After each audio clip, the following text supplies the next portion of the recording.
This next fight is two bangers, man. We got Kalinn Williams versus Carlston Harris, and this was my Nuck If You Buck fight of the night.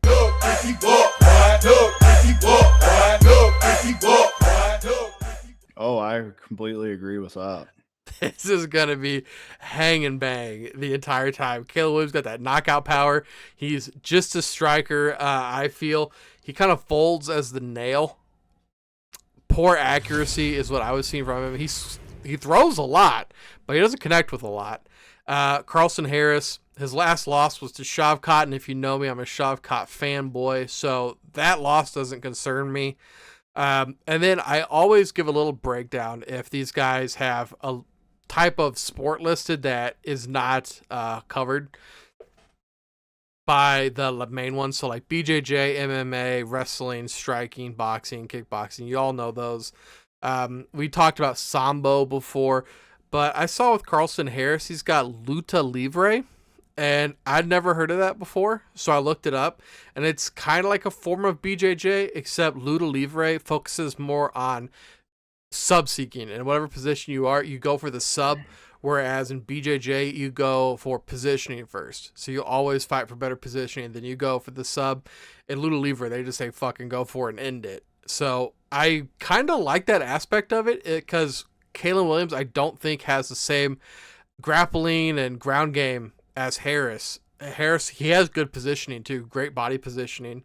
It looked like there's a couple times Shavkat tried to take him down, and he was able to defend pretty well, which really impressed me. He's averaging about 2 takedowns per fight. And the best part is this is one of the few fights that the money is actually reasonable. You can stomach it. It's minus 135 and plus 114. Harris at plus 114 has 4% of the money. Interesting. Almost even money. So you get to pocket 96% of the money and you pay out almost what people put in, 4% of what the people put in. 114. That has to be on Carlston Harris. I think that he just has an aspect that Kalinn Williams doesn't, and if he gets caught, and I'm wrong. But besides that, I'm on the side of Vegas. I'm on the side of an aspect Kalinn Williams doesn't have, and I'm on the underdog side. So I feel like I'm planting my flag here. If I'm wrong, I'm wrong. If I'm not, I'm happy and I'm cashing out. What do you think, Bobby? His real name's Carlston. I'm not really on Carlston Harris's side. I know he's got 2 Anaconda choke finishes in the UFC. And while the Anaconda choke is one of my personal favorite subs to practice and to finish, in this particular fight, my Anaconda don't want none, hun. So I'm going to have to be out on Carlston Harris. My reasoning is as follows. I'm a wizard in my spare time, and the ripples in the water have indicated to me what the future is going to hold with this fight. Oh. And if I'm wrong, I'm just going to comment after the fact and act like I chose something entirely different the whole fucking time. But on some real shit, you haven't seen the grainy, shaky camera footage shot on a fucking iPhone 7 of Khaos Williams that I've seen edited into an Elite Fight Club highlight montage of Khaos Williams' entire UFC career thus far.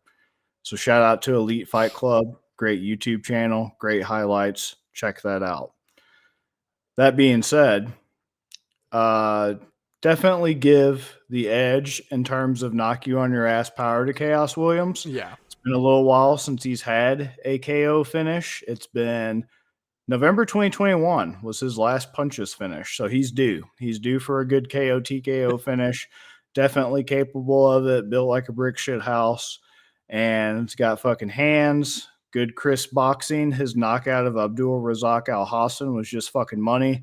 Had that man fucking doing the Harlem Shake on the floor like it was 2012 all over again. And I fucking hate Abdul Razak Al Hassan, so I loved every minute of it. And I still break out the Jergens from time to time watching that.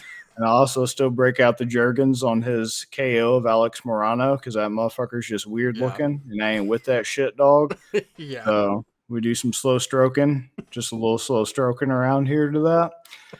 And yeah, all that to say, Khaos Williams, KO, TKO. I don't know what that's going to look like, but that definitely offset the minus 135 he's currently at.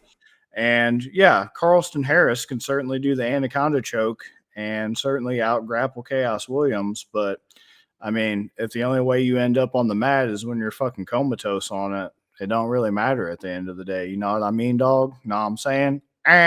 So we're gonna roll with Khaos Williams around here. Shout out Detroit. If Carlston Harris wins by Anaconda choke, I'm Anaconda choking your mom.